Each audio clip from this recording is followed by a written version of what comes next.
एक होता है जेंट्स, कोई जीन्स की पैंट लेने गए तो पूछेगा लेडीज चाहिए कि जेंट्स। ये तो होगी दो वैरायटी। और एक वैरायटी होती है जो सिला हुआ कपड़ा ना हो, वो ना लेडीज है ना जेंट्स है।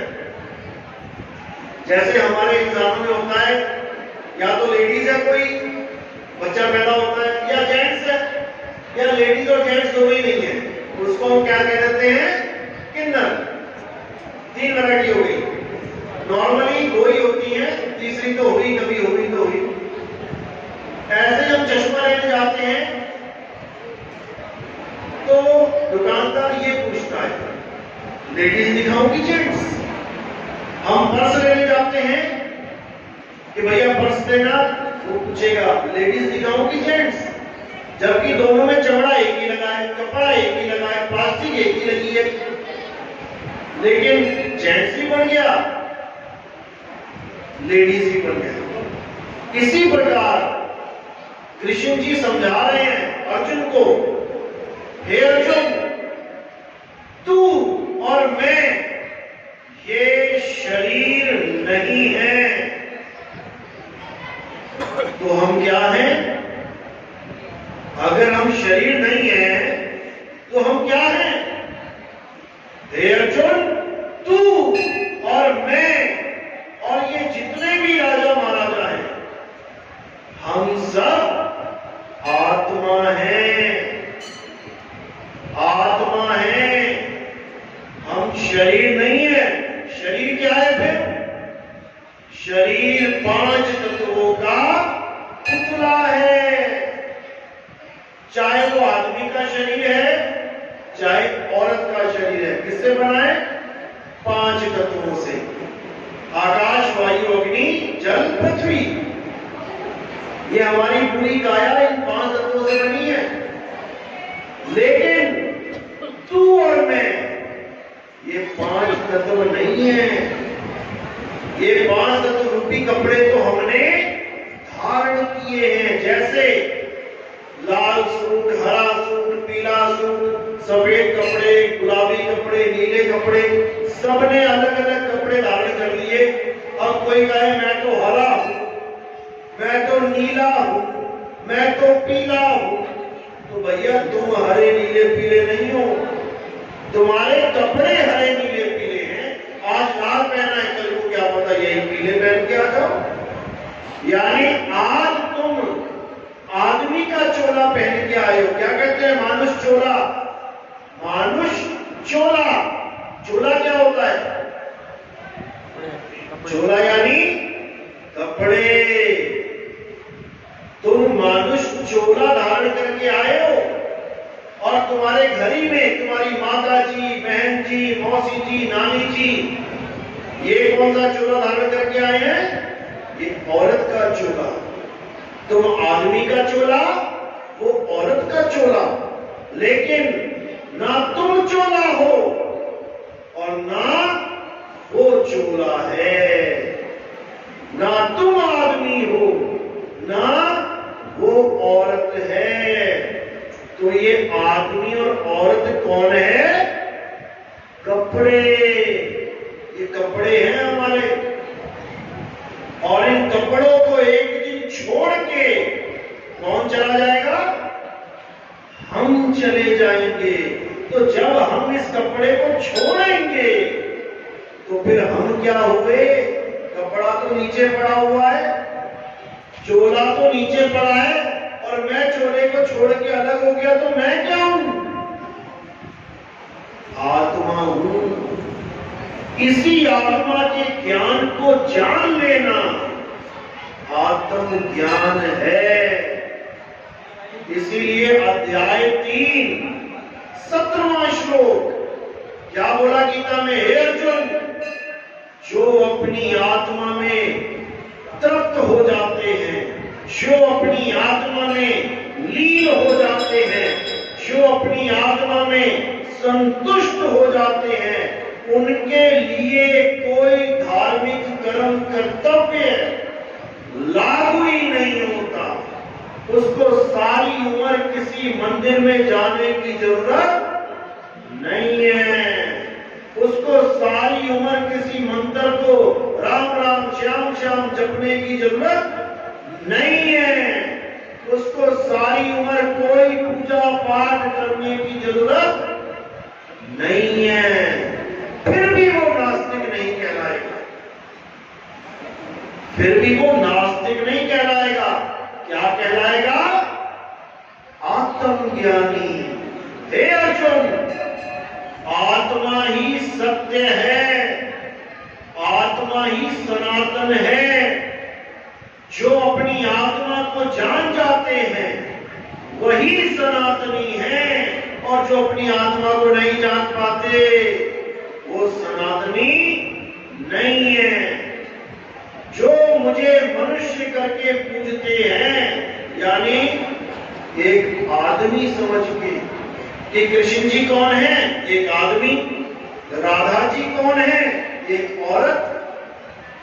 अगर कोई मुझे आदमी करके पूजता है तो हे अर्जुन, वो मुझे नहीं जानता, वो मेरी पूजा करने के बाद भी मेरी पूजा नहीं कर पाता। चाहता वो यही है कि मैं कृष्ण जी की पूजा करूं, लेकिन वो गलती से मेरे कपड़ों को कृष्ण मान बैठता है, इन शरीरों को कृष्ण मान बैठता है, इस चेहरे को, बाल को, खाल को, हाथ को, पैर को कृष्ण मान बैठता है। वो मुझे जानकर भी नहीं जान सकता, क्योंकि मैं अजन्मा हूं, मैं नित्य हूं। मेरा ना तो कभी जन्म होता है ना कभी मृत्यु होती है। तो क्या है कृष्ण जी? आत्मा है। हे अर्जुन, आत्मा को ना तो कोई शस्त्र काट सकता है, ना अग्नि जला सकती है, ना वायु सुखा सकती है, ना जल भिगो सकता है। ये किसकी महिमा गाई जा रही है? ये भगवान किसकी महिमा गा रहे हैं? ये उसकी महिमा गा रहे हैं जिसका ज्ञान वो तुम्हें देना चाहते थे, तुम्हें आत्मज्ञानी बनाना चाहते थे, लेकिन तुम आत्मज्ञानी नहीं बन पाए। तुम क्या बन गए? कपड़ा ज्ञानी। तुम भगवान को आज तक कपड़ा ही मानते आए हो, शरीर ही मानते आए हो। हनुमान जी, राम जी, कृष्ण जी, लक्ष्मण जी, सारे कपड़े, सब शरीर, तुम कपड़ों की पूजा करते रहे। तुम कभी कृष्ण जी को जान ही नहीं पाए कि कृष्ण जी है क्या। इस ज्ञान को जान लेना ही मूल ज्ञान है, मूल ज्ञान है। और जब तक ये ज्ञान आपकी समझ में नहीं आया, तब तक इस 1,84 से, जन्म मरण से कभी मुक्ति होने वाली नहीं है। क्योंकि हम लोग को क्या पाठ पढ़ा दिया गया है कि हिंदू धर्म क्या होता है? जहां देवी देवताओं की पूजा होती है। कौन मेरी बात से सहमत है? हाथ खड़े करो। हिंदू धर्म वो होता है जहां देवी देवताओं की पूजा होती है। सब सहमत है? अब देखते हैं कि कृष्ण जी ने क्या बोला था। आपको याद होगा, एक बार कृष्ण जी ने पूरा पहाड़ उंगली पे उठा लिया था। किस किस को पता है? हाथ खड़े करो। सबको पता है। किस राक्षस से जंग हो रही थी? किस राक्षसों को मारते थे ना वो? बकासुर को मारा, पूतना को मारा, इसको मारा, उसको मारा। जब वो पहाड़ उठाया तो कौन से राक्षस के साथ जंग हो रही थी? नाम पता है उसका? इंद्र राक्षस है क्या? इंद्र राक्षस कब से हो गया? देवताओं का राजा। इंद्र देवताओं का राजा है, जिसके लिए आपने हाथ खड़ा किया था कि देवी देवताओं की पूजा करना हिंदू धर्म का कर्तव्य है। क्यों उठाना बड़ा पहाड़? पता है? किसी को नहीं पता। क्योंकि इस कहानी को कोई बताता ही नहीं है। बस इतना बता देते हैं कि पहाड़ उठा लिया है उंगली पे। क्यों उठाया, कारण क्या था, अभी समझाया जाएगा, समझ में आएगा। कृष्ण जी ने ये बोला था सब गोकुलवासियों को कि आज के बाद कोई भी देवी देवताओं की पूजा रोज करेगा नहीं करेगा। देवी देवताओं की पूजा नहीं करेगा। सारे चक्कर में पड़ गए, जैसे आप लोग भी चक्कर में पड़े हुए इस वक्त। ये क्या हो गया, सारे चक्कर में पड़ गए। कहते महाराज क्या बात कर रहे हो, अरे हमारा धर्म है कि हम देवी देवताओं की पूजा करें। तब कृष्ण जी ने कहा नहीं, ये तुम्हारा धर्म नहीं है कि तुम देवी देवताओं की पूजा करो। तो सबने कहा महाराज फिर और क्या है हमारा धर्म, हम तो रोज पूजा करते हैं, हम बिना पूजा के रह ही नहीं सकते। यानी जो रोज सुबह उठ के घंटी बजाता है, दिया जलाता है, माथा टेकता है, उसको कहो कि तू पूजा छोड़ दे, उसको लगेगा यार मेरा जीवन ही बर्बाद हो गया, उसको लगेगा मेरा जन्म ही बर्बाद कर दिया तुमने।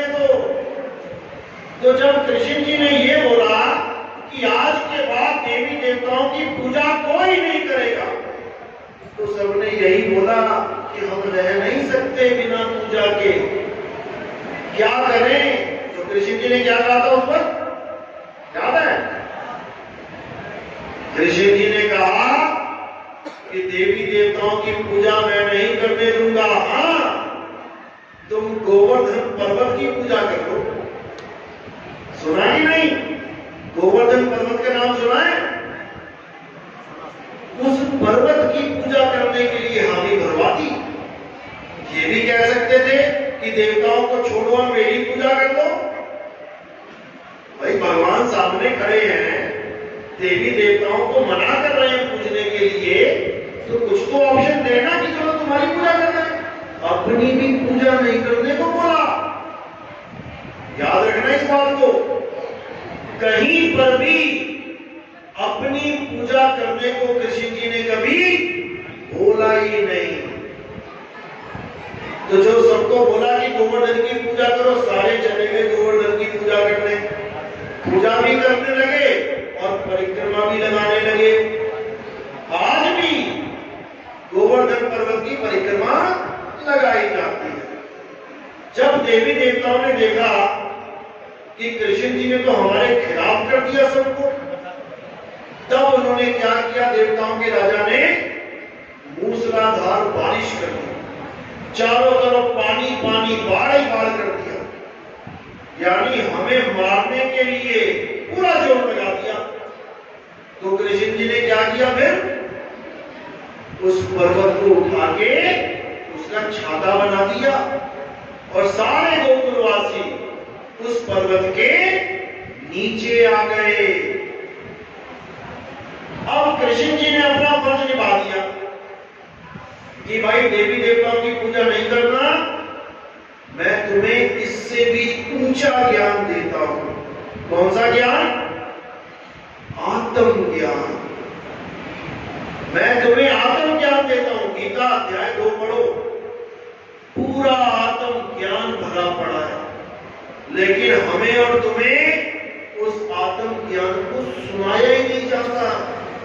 हमें और तुम्हें केवल देवी देवताओं की पूजा करवाई जाती है। बहुत बड़ा षड्यंत्र है ये, क्योंकि अगर आप आत्म ज्ञान को जान गए तो आपकी मुक्ति हो जाएगी। लेकिन कोई ऐसा है जो नहीं चाहता कि आप मुक्त हो जाओ, वो आपको हमेशा बंधन में ही रखना चाहता है, इन शरीरों के बंधन में ही रखना चाहता है, अपनी जय जयकार ही करवाना चाहता है। कौन है वो? क्या नाम है उसका? इस पूरी सृष्टि को किसने बनाया है? आप देखोगे ब्रह्मा जी, विष्णु जी, शंकर जी पूरी फैमिली के साथ फोटो है इनका, मियां बीवी बच्चे, शंकर पार्वती जी, गणेश जी, पूरी फैमिली है। एक शेरावाली माता है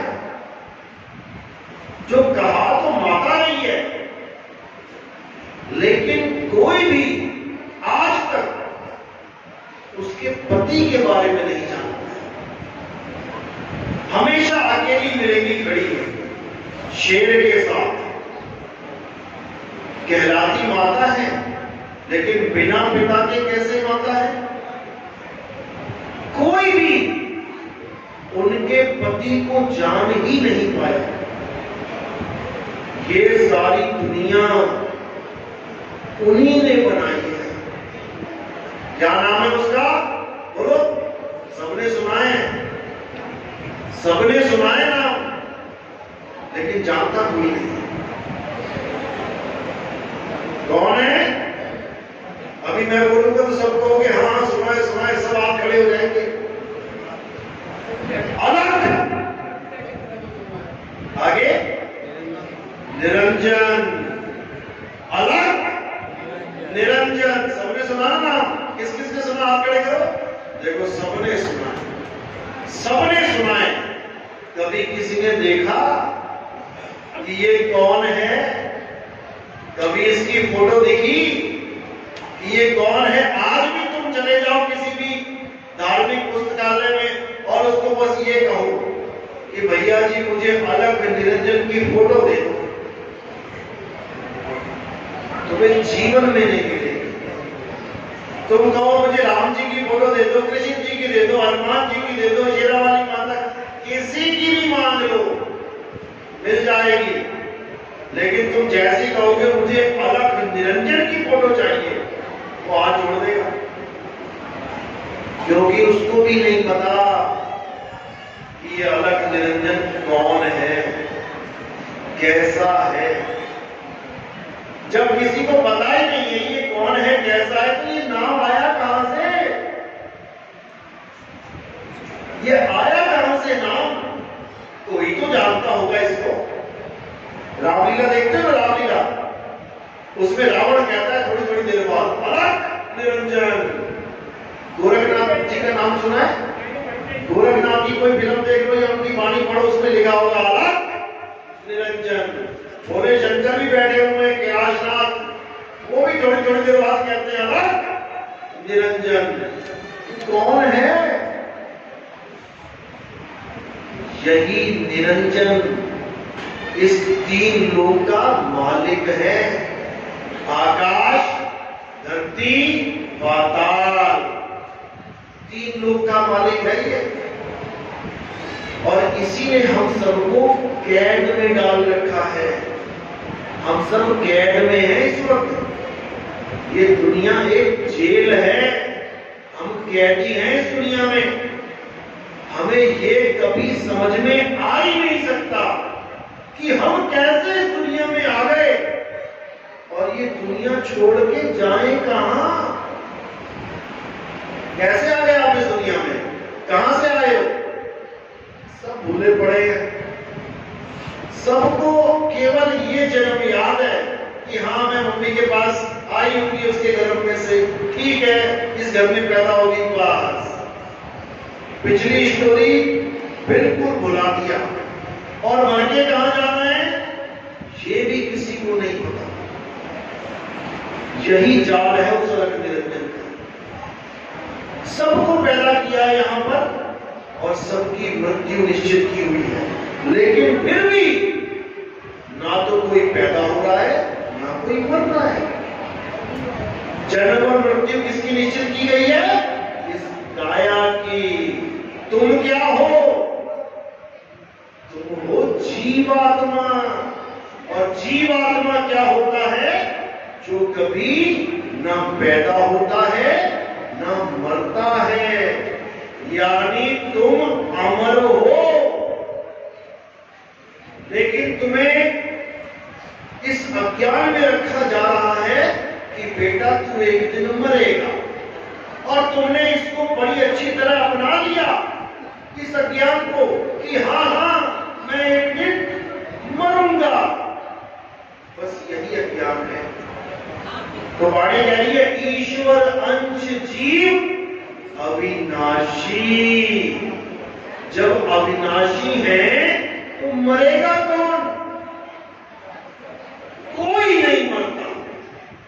इस दुनिया का सबसे बड़ा झूठ ये है कि किसी की मृत्यु होती है।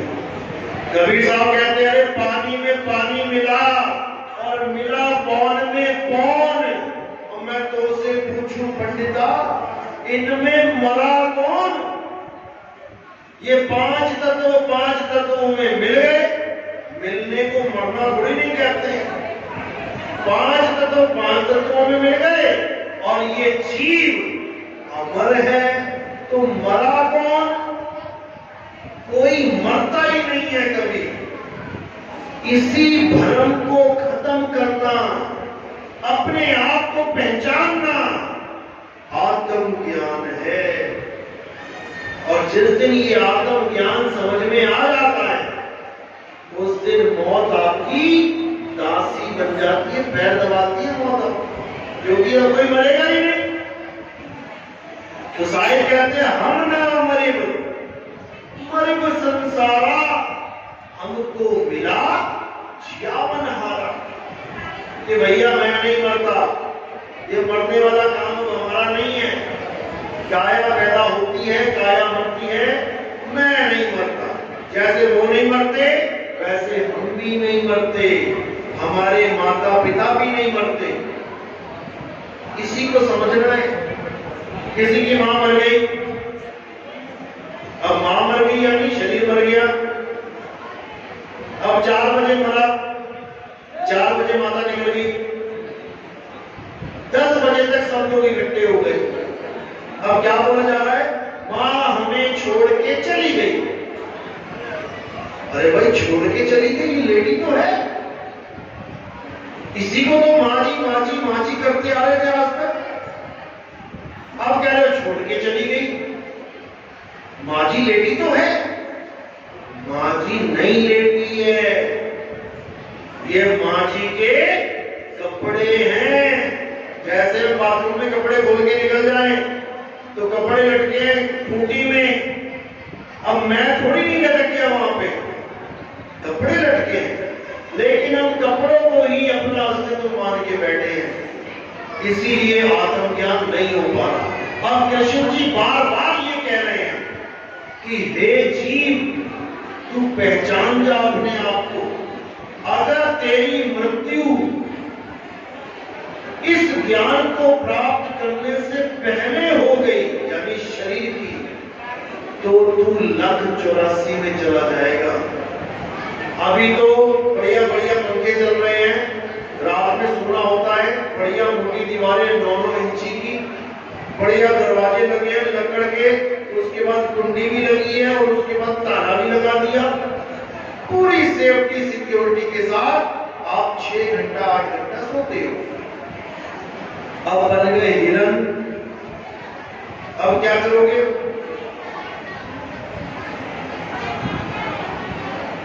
जब हिरन बन जाओगे अब वो कमरे नहीं मिलेंगे, अब जंगल में खड़े खड़े सोना पड़ेगा। बैठ के सोओगे तो भागने का मौका भी नहीं मिलेगा। कोई तेंदुआ आ गया, शेर आ गया, उसी को गर्दन मरोड़ देगा। अभी प्यास लगती है, 2000 लीटर की टंकी लगा रखी है, नीचे से टूटी मरोड़ी पानी भर लिया, पी लिया। और जब बढ़ गए हिरन तो शेर दौड़ाएगा 50-60 की स्पीड से, और भागते भागते जब प्यास लगेगी, बच भी गए तो प्यास लगेगी तो कहां जाओगे? पानी पीने तालाब पे। तालाब में भी कोई इंतजार कर रहा है, बेटा आ तो सही, मुंडी डाल तो सही। यानी एक घूंट पानी के लिए आपको जान की बाजी लगानी पड़ेगी।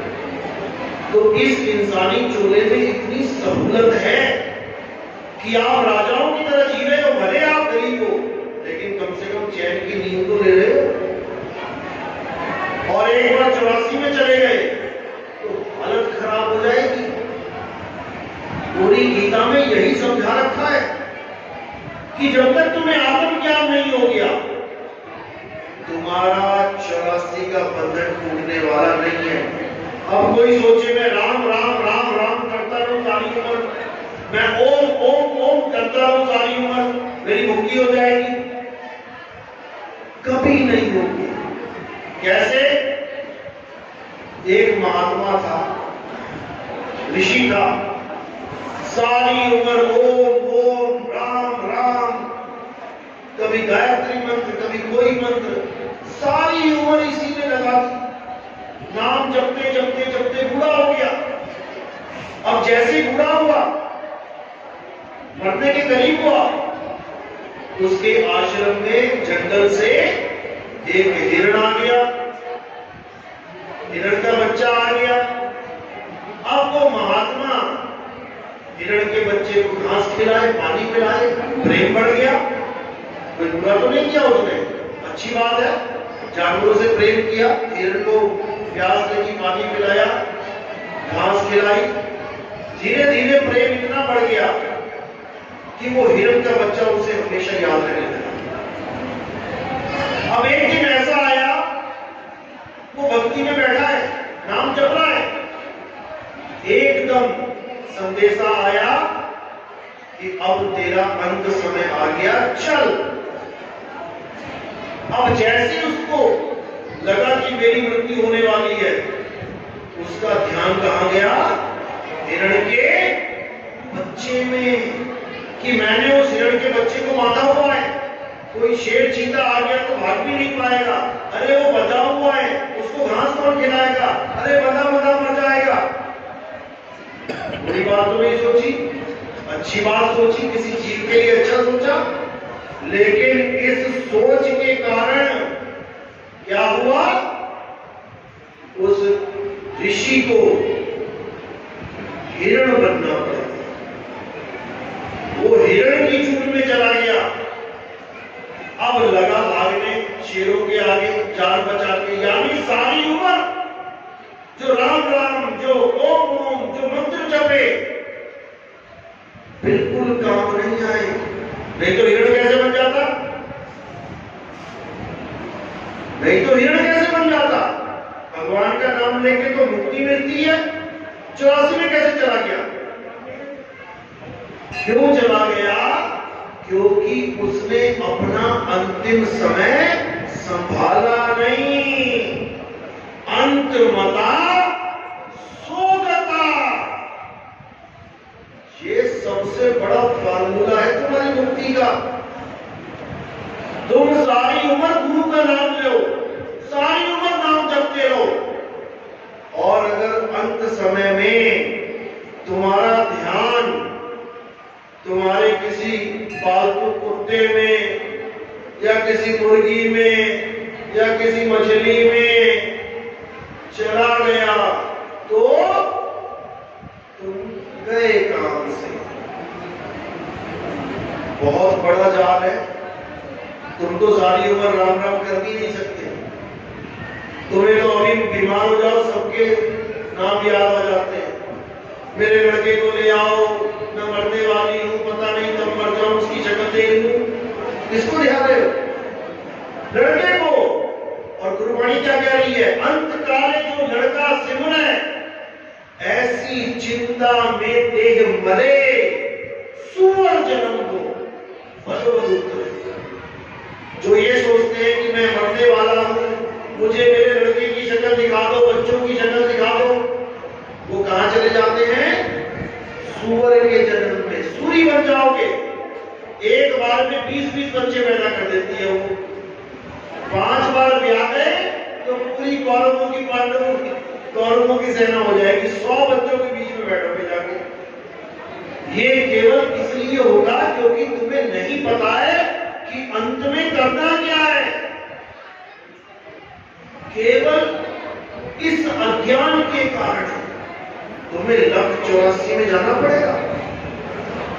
अब कोई धन में उलझा पड़ा है, मेरा बैंक बैलेंस, मेरे नोट, अरे मैंने इतना सोना इकट्ठा किया, मैं मरने वाला हूं, सारा ध्यान कहां गया? सोने में। अब क्या होगा? अंत काले जो लक्ष्मी सिमरे, ऐसी चिंता में देह मरे, सर्प झुंड को वलवल उतरे। वो किसी खजाने के ऊपर सांप बन के बैठा होगा। ये केवल इसलिए हो रहा है क्योंकि तुम्हें नहीं पता कि अंत में करना क्या है। नाम नहीं जप पाओगे कि तुम सोचो कि मरते हुए राम राम निकलेगा, हाय हाय निकलेगा, अरे मर गया बचा लो, ये निकलेगा, डॉक्टर साहब बचा लो, ये निकलेगा। बस इसी को समझना है। ये दाव है तुम्हारा, अंत समय में तुमने दाव लगाना है। अगर तुम्हारा दाव सही लग गया तो तुम बाजी जीत गए। इसीलिए कबीर साहब ने बोला, गुरु गुरु में भेद है, गुरु गुरु में भाव, सोई गुरु नित बंटिए, जो शब्द बतावे दाव। जब तुम्हारी मृत्यु तुम्हारे सामने खड़ी होगी, उस वक्त तुमने क्या करना है, इसको कहते हैं आत्मज्ञान। क्योंकि अगर तुमने अपनी आत्मा के अलावा किसी और का स्मरण कर लिया तो क्या बोला कृष्ण जी ने, हे अर्जुन, इस दुनिया में दो प्रकार के तत्व हैं, एक असत तत्व यानी ये शरीर, ये संसार, और एक सत्य तत्व, वो क्या है, आत्मा।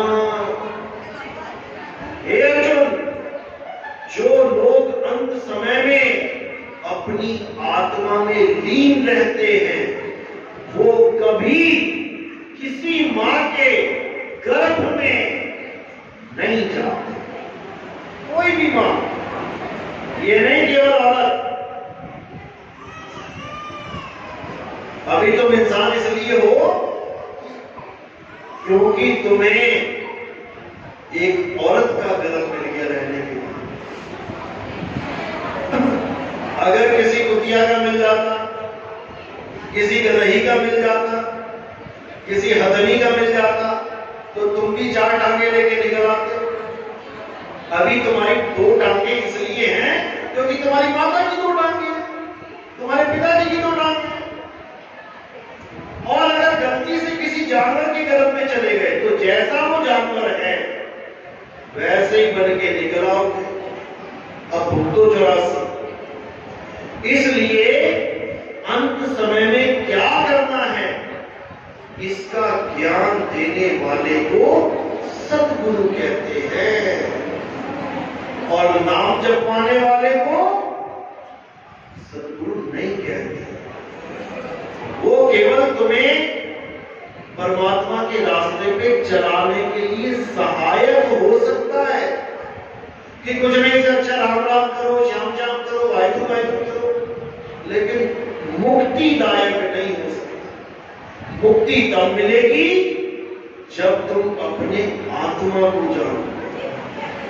इसके लिए क्या बोला, अध्याय 4 34वां श्लोक, हे अर्जुन, जिस आत्मा का मैं तुम्हें ज्ञान समझा रहा हूं, सुना रहा हूं, उस आत्मा को पाने के लिए तुम ऐसे गुरु की शरण में जाओ जिसने आत्मा को जान लिया है।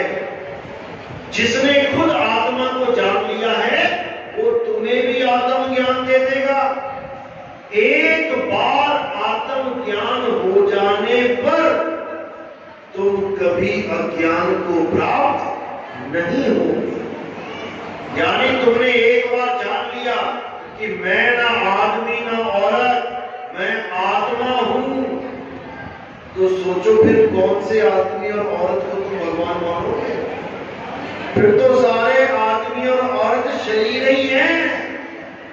तुम भी आत्मा, कृष्ण जी भी आत्मा, राम जी भी आत्मा, हनुमान जी भी आत्मा, कबीर जी भी आत्मा, नानक जी भी आत्मा, हम सब आत्मा।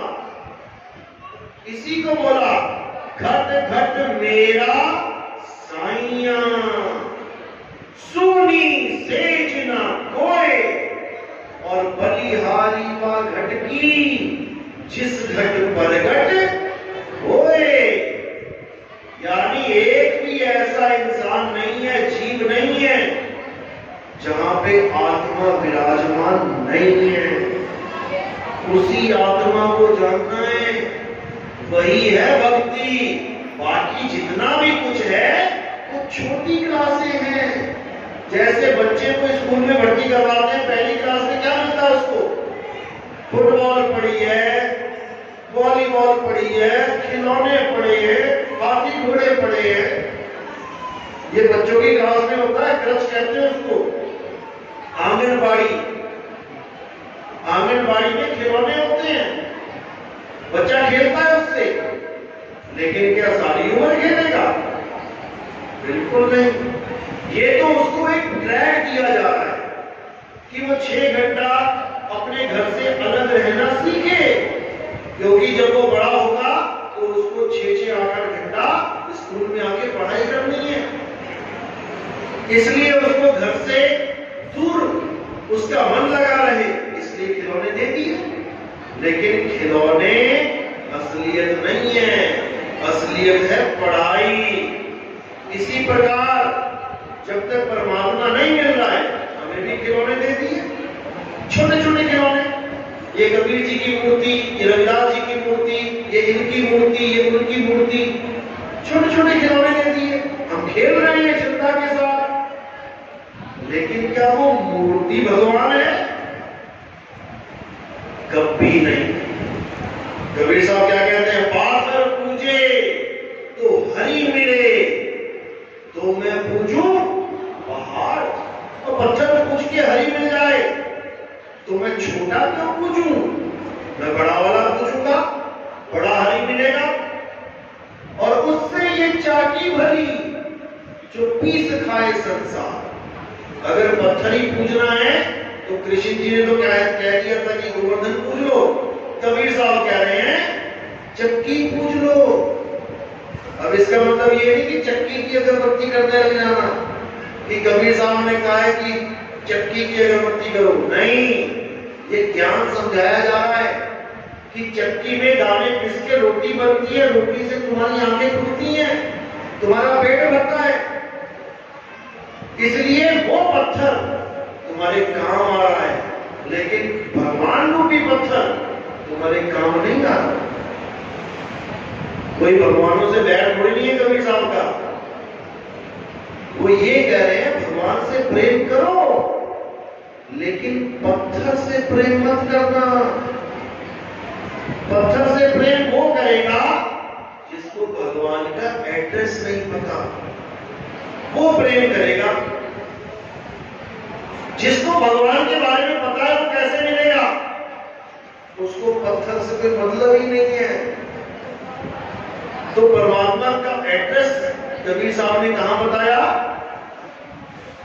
कबीर साहब कह रहे हैं आत्म में परमात्म दर्शे, परमात्म में छाई, छाई में परछाई दर्शे, लखे कबीरा साई। परमात्मा को ढूंढना है तो अपनी आत्मा में खोज करो। घी को ढूंढना है दूध में खोज करो। अब कोई कहे दूध में हाथ डाल के घी निकाल लूं, तो ऐसे भी नहीं निकलेगा। दूध में से घी निकालने का भी एक तरीका है उसी में। लेकिन कहो हाथ डाल के या छलनी से छान के तब नहीं निकलेगा। इसी प्रकार सब में, सब आत्मा में परमात्मा विराजमान है, लेकिन बिना गुरु के वो प्राप्त नहीं हो सकता। क्यों? क्योंकि गुरु विधि बताएगा। जब तक विधि नहीं समझ में आई वो प्रकट हो ही नहीं सकता। इसीलिए बोला बलिहारी, बलिहारी वा खटकी जिस घट प्रकट होए। तो ये आत्मज्ञान है। आत्मज्ञान प्राप्त करने के बाद इस काया से मोह भंग हो जाता है। इस काया से मोह भंग हो जाता है। समझ में आ जाता है कि ये काया मुझे छोड़नी है। पहले समझ में आया था कि मुझे एक दिन मरना है,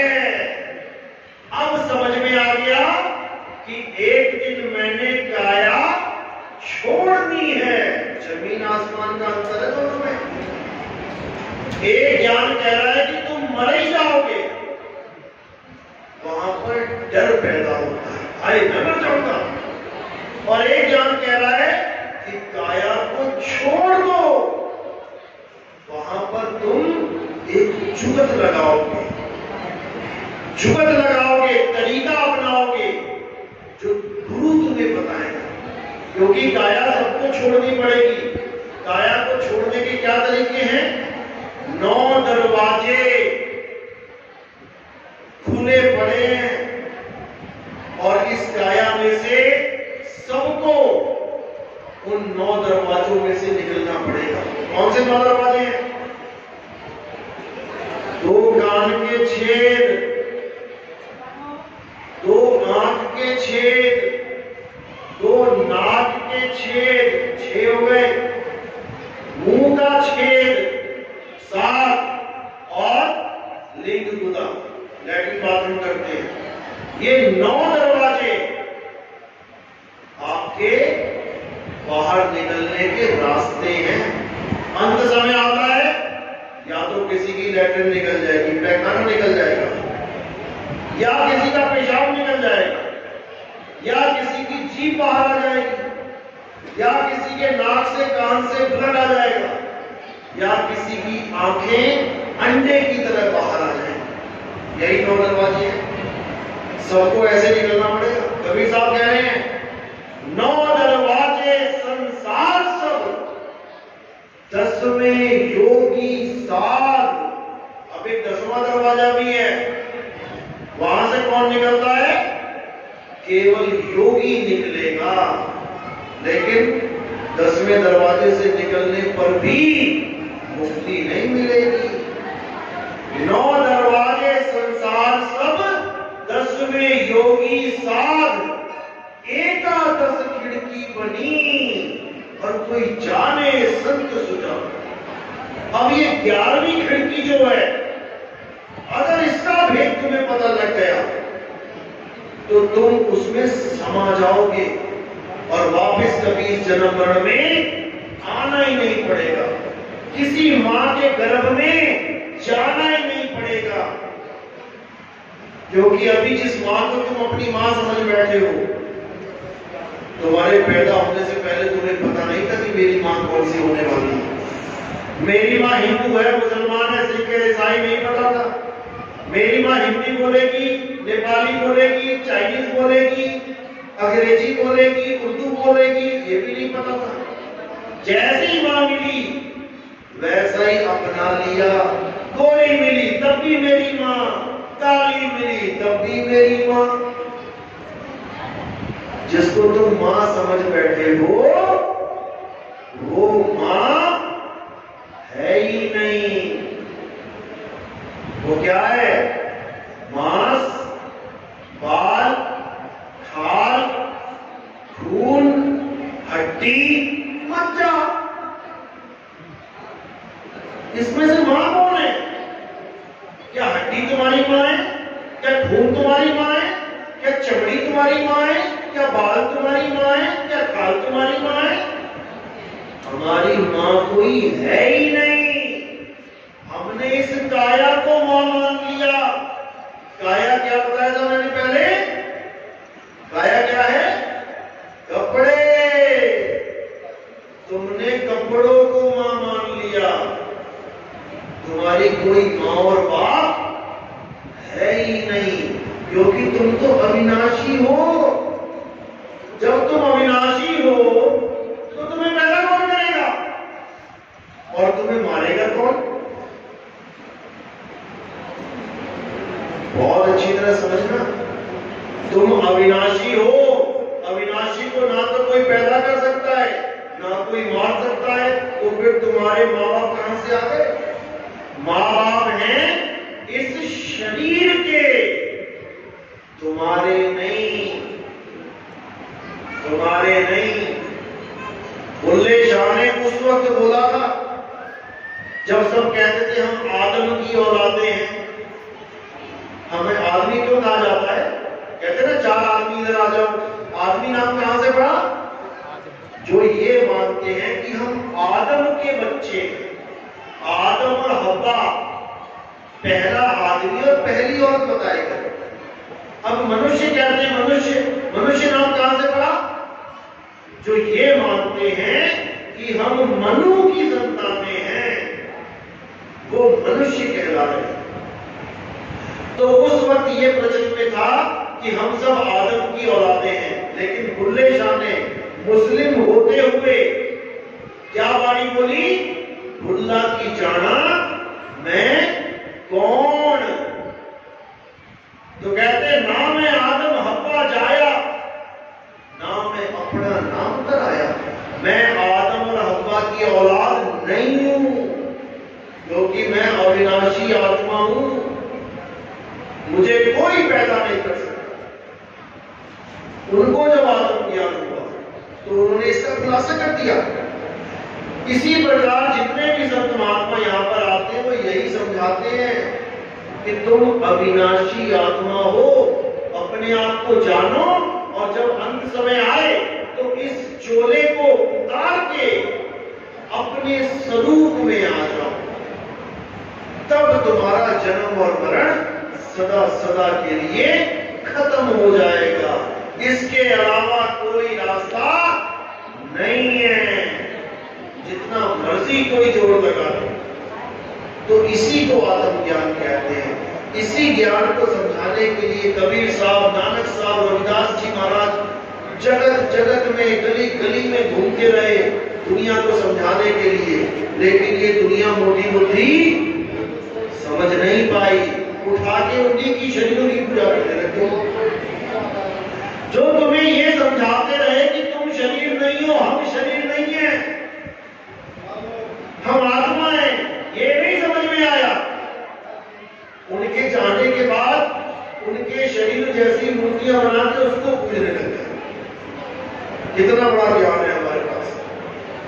जो ये कह रहा है कि हम शरीर नहीं है, हमने उसको शरीर तो बनाया, शरीर से भी नीचे पत्थर में उसको मान के पूजने लगे। चाहिए था आत्म ज्ञान और पकड़ा दिया पत्थर ज्ञान। अब कई लोग कहते हैं कि जी पत्थर में भगवान होता है, प्राण प्रतिष्ठा कर देते हैं। प्राण प्रतिष्ठा हो रही है। अब जो प्राण प्रतिष्ठा कर रहा है मंत्रों के द्वारा, उसको कोई एक ये बात करते कि भैया जब तुम्हारे यहाँ लड़का मर जाता है, लड़की मर जाती है, माता पिता मर जाते हैं, तो तुम प्राण प्रतिष्ठा क्यों नहीं कर पाते हो? उनके पास तो लीवर भी है, किडनी भी है, फेफड़े भी है, सब कुछ है। अरे मारो 2 मंत्र, प्राण डाल दो उसमें प्राण प्रतिष्ठा नहीं कर पाएंगे। लेकिन पत्थर में कहते हैं हमने प्राण डाल दिया। और कब तक रहेगा वो प्राण? जब तक मूर्ति खंडित ना हो जाए। वो प्राण भी बड़ा पता नहीं कौन सी क्वालिटी का प्राण डालते हैं लोग, जो मूर्ति के खंडित होने पे ही खत्म हो जाते हैं। एक मूर्ति है कबीर साहब की, उनकी टोपी है लंबी सी, देखिए होगी आप। कोई सामान लेके जा रहा था बाल्टी, उस टोपी पे बाल्टी लग गई और वो थोड़ा सा टुकड़ा टूट के गिर गया। अब वो कहते हैं मूर्ति खंडित हो गई भैया। अब उसको उठा के कहां रख दिया? पीपल के नीचे या किसी नदी में या किसी नाले के आसपास। अब उनको पूछे भैया खंडित तो टोपी हुई थी, खंडित तो टोपी हुई थी, तूने कबीर साहब को उठा के बाहर रख दिया। हमारे घर में बच्चे की उंगली कट जाए, उंगली छोड़ो हाथ कट जाए, क्या तुम बच्चे को घर से बाहर निकाल दोगे? तुम बच्चे को घर से बाहर नहीं निकाल पाए, लेकिन तुमने भगवान को उनके घर से बाहर निकाल दिया। वाह भाई वाह, कमाल ही कर दी। तुम अपने बच्चे को बैंडेज लगा के वापस ले आए हॉस्पिटल से, और जिसको तुम भगवान मान के पूजते रहे, तुमने उसको उठा के पीपल के नीचे रख दिया और दोबारा कभी नहीं गए हाल पूछने। दोबारा कभी हाल पूछने भी नहीं गए कि बारिश हो रही है महाराज जी छाता लगा दो, कि धूल मिट्टी पड़ रही है महाराज जी साफ कर दो। ये हाल है हमारा। क्यों है? आत्मज्ञान बिना नर भटके, कभी काबा कभी काशी। केवल आत्मज्ञान की कमी के कारण ये सारा पाखंडवाद चल रहा है। आत्मज्ञानी बनना है। आत्मज्ञान का मतलब क्या होता है? मुझे मेरा ज्ञान हो जाए। जैसे आत्मकथा का मतलब होता है मैं अपनी कथा लिखूं, किसी और की नहीं। आत्महत्या का मतलब होता है मैं खुद की हत्या करूं, किसी और की नहीं। आत्मरक्षा का मतलब होता है मैं खुद की रक्षा करूं, किसी और की नहीं। आत्म कल्याण का मतलब होता है मैं खुद का कल्याण करूं, किसी और का नहीं। आत्मनिर्भर का मतलब होता है मैं खुद पे निर्भर रहूं, किसी और पे नहीं। इसी प्रकार आत्मज्ञान का मतलब होता है मुझे मेरा ज्ञान हो जाए, किसी और का नहीं, किसी और का नहीं। जब तक तुम किसी की भी पूजा कर रहे हो तब तक तुम्हें आत्मज्ञान हो ही नहीं सकता। इसलिए क्या करना है? सबकी पूजा छोड़ के, क्या बोला कृष्ण जी ने उस वक्त? हे अर्जुन, सब धर्मों को त्याग के तू मेरी शरण में आ जा। मेरी शरण में आने का मतलब क्या है? उनको शरीर मान के पूजूं, उनको पत्थर मान के पूजूं। मेरी शरण में आ जाना मतलब है इस आत्मा की शरण में आ जा बेटा। शरीरों के चक्कर में मत पड़े रहना, नहीं तो 1,84 भुगतनी पड़ जाए। यही समझाया जा रहा है, इसी को समझना है। चलो आज का सत्संग यही समाप्त करते हैं। हमारे सत्संग YouTube चैनल कहत कबीर सुनो भाई साधो, नितिन दास, मेरा नाम है नितिन दास। आप ये लाइन लगाओगे साथ में, कहत कबीर सुनो भाई साधो नितिन दास, तो आपको कबीर साहब की एक पीली सी फोटो आ जाएगी। आपने उसको सब्सक्राइब करना है और हमारे सत्संग 1 नंबर से सुनते हैं, 1 2 3 4 5 करके, या मेरा नंबर दे रखा होगा बोर्ड पे, उस नंबर पे आपने एक मैसेज भेज देना है कि मुझे सत्संग भेज दीजिए। मैं आपको एक लड़ी में सत्संग भेज दूंगा, 1 2 3 4 5 करके। अब आपने कुछ नहीं करना है, वो सत्संग पूरे ध्यान से सुनते जाना है। सुनते सुनते सुनते सुनते आपको ये अनुभव होने लग जाएगा कि आप शरीर नहीं हो। ये आपको अनुभव होने लग जाएगा। आप कहोगे अरे भाई हो क्या रहा है मुझे? अपने आप को शरीर से अलग समझ में आने लग जाएगा आपको।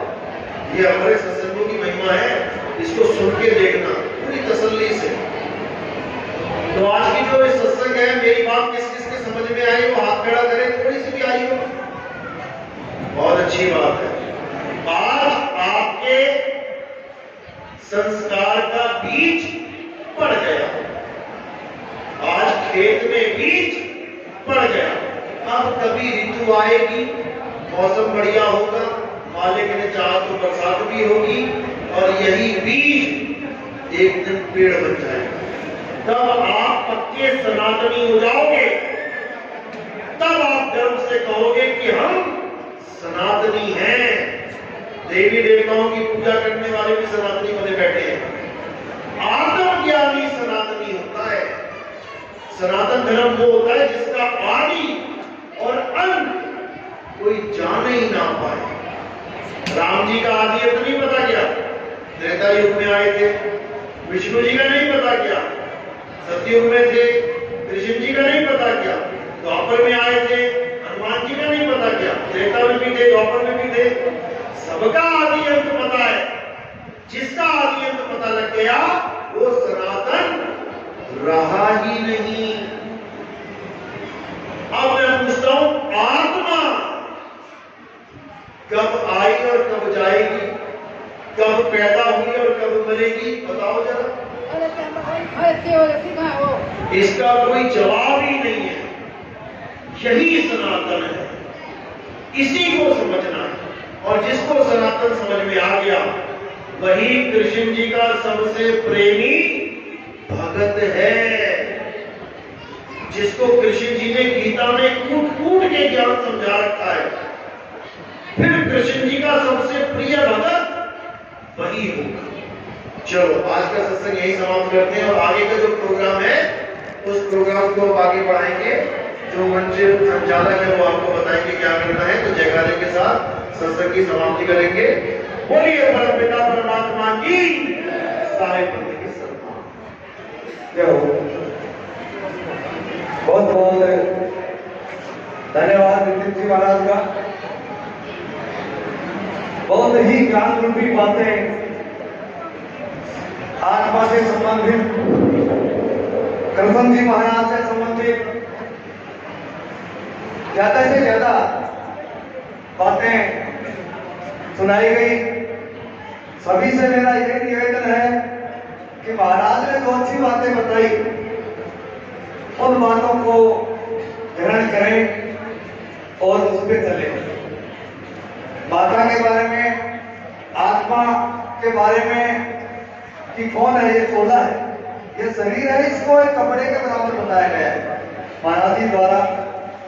और अन्य संत कबीर जी द्वारा भी यही बातें कही। किसी भजन में बताया है कि नर तेरा चोला रत्न अमोला वृथा खोल रत्ना। ये कबीर जी के द्वारा, कि महाराज के द्वारा